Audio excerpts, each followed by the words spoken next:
खुलुमबाय आं मुस्रि Sushant Narzary independent business consultant of बड़ा बिजनेस दिनैहाय आङो आंनि गोदान भिडिअ'हाय नोंथांमोनखौ गासिखौबो बरायनानै लाबाय दिनै आंनि गोदान भिडिअ जाहैबाय आइपिअ आ मा आइपिअ नि मिनिङा जाहैबाय इनिशियेल पाब्लिक अफारिं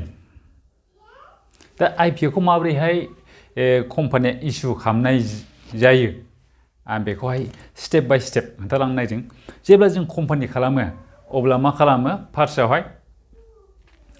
लोगोफोरनिफ्राय रिलेटिभनिफ्राय बा गावनि सेभिंनिफ्राय बेसेबां फैसा दङ बेखौ जमा लालायनानै जोङो कम्पानिखौ खालामो दा नेक्स्ट स्टेजआव मा जायो जुदि कम्पानिया एसे गिदिर जायोब्ला बेखौ एक्सपेनसन खालामनो थाखाय गोबां रां नांगौ जानायाव मा खालामो माखासे एन्जेल इनभेस्टरफोर थायो बे एन्जेल इनभेस्टरफ्रा बे कम्पानियावहाय इनभेस्ट खालामो आरो कम्पानिखौ एक्सटेनसन खालामनायावहाय गुवार खालामनायाव फेदेरनायाव फोलावनायावहाय हेफाजाब होयो दा जेब्ला बेबो बे लिमिटआबो जेब्ला क्रस जायो जोबोद गिदिर जायो अब्ला मा खालामो मानोना बिसोरो बारा गोबाव समनि थाखाय फैसाखौ होआ एन्जेल इनभेस्टरफ्रा दा नेक्स्टआवहाय जोङो फान्डखौहाय रेज खालामनो थाखाय मा खालामनांगौ जानानै फैयो जोङो भेन्चार केपिटेलिस्ट जायफ्रा बिराद गिदिर गिदिर केपिटेलिस्ट गोबाव लं टार्मनि थाखाय बिथांमोना इनभेस्ट खालामो जोबोद बुरजा एमाउन्टनि बिथांमोना खालामो दा बिसोरो मा खालामो थार्ड स्टेजआवहाय इनभेस्ट खालामो दा बिनि उनावहाय बेयो भेन्चार केपिटेलिस्ट जोङो जेब्ला फान्ड रेज खालामो बे समाव बिदिनो ए बि सि डि बिदि थाङो आरो जोबनायावहाय मा जायो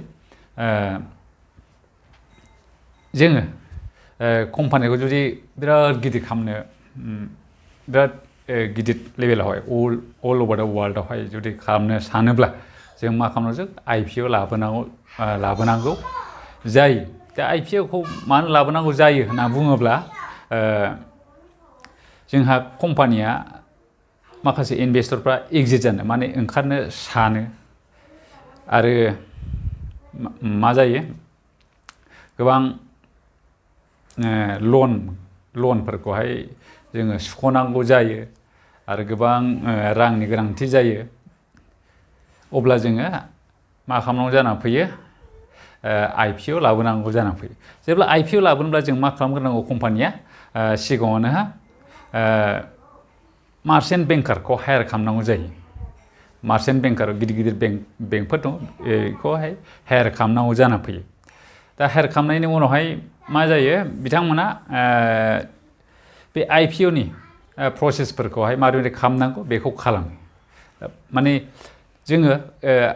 आइपिअ लाबोनो थाखाय मा खालामनांगौ जानानै फैयो सिगाङावनो स्टक मार्केटआव कम्पानिया लिस्टेड जानांगौ फैयो दा लिस्ट जानायावहाय मा प्रसेसफोर दङ बेखौहाय मा खालामो बे मार्चेन्ट कम्पानिया बिसोर खालामजोबो बेखौहाय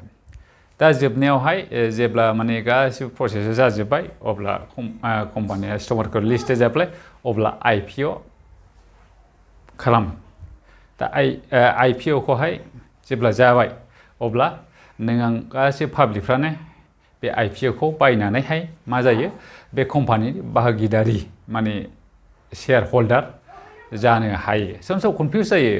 माबानि शेयारा मा आरो आइपिअ मा बे एखेयानो खिन्थु आइपिअआ प्राइमारि जायफ्रा माने फार्स्ट बायजेनथारनाय ओमफ्राय बिनि उनावहाय बेखौ फानोब्ला माने सेकेन्डारि जायो बिसोरनो मा जायो शेयार जायो जेब्ला शेयार जाबाय अब्ला जेरैहाय स्टक मार्केटआव गोबां माखासे लिस्टेड कम्पानिसफोर दङ बिसोरनि शेयारखौहाय जोङो बायनो हायो जेरै टाटा मटर्सखौनो TCSखौनो होन उइप्र'खौनो होन रिलायन्सखौनो बुं जोङो स्टक मार्केटआवहाय बिसोर लिस्ट जाजोबनाय बे शेयारखौहाय जोङो मा खालामनो हायो बायनो हायो दा हयथ' नोंथांमोना मोनथिबाय जानांगौ आइपिअआ मा इनिशियेल पाब्लिक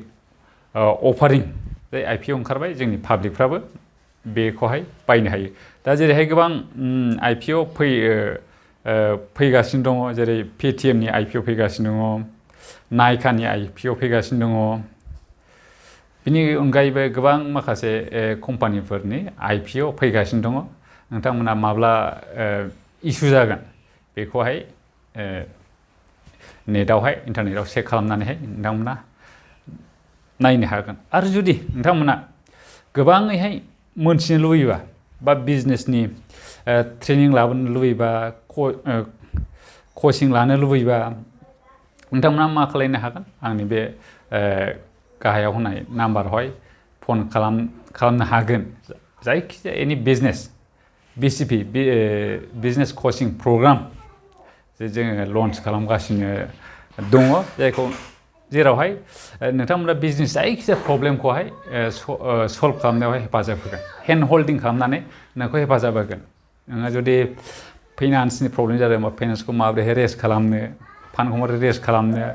HRनि हिउमेन रिसर्सनि मानसिफोर मेनेज खालामनो हायाखैब्ला बेखौ माबोरै मेनेज खालामनो सेल्सआव प्रब्लेम जादोंबा माबोरै सेल्सखौ बारायनो हागोन टेक्न'लजिनि प्रब्लेम जादोंबा टेक्न'लजिखौ मा टेक्न'लजि बाहायनांगोन गोबां माखासे लेटेस्ट टेक्न'लजि टुल्सफोर दंसै दा एपनि होन गोबां बिदिनो एनि प्रब्लेम नोंथांमोना जुदि फेसिं जायोबा बे कर्सखौ लायोबा नोंथांमोना 100% नोंनि बिजनेसाव जानाय प्रब्लेमफोरखौ समाधान खालामनो हागोन दिनै आंनि भिडिअखौहाय बेखिनियावनो फोजोबबाय आरो नोंथांमोना जुदि माबा मोनसे सोंनांगौ बा माबा मोनसेनि सोमोन्दैहाय भिडिअ खालामजानो लुबैबा आंनि कमेन्ट बक्सआवहाय हरनो हागोन आंनि चेनेलखौहाय जोबनायावहाय साबस्क्राइब खालामनो लाइक खालामनो शेयार खालामनो आङो खावलायबाय एसेनोसै गोजोन्थों खुलुमबाय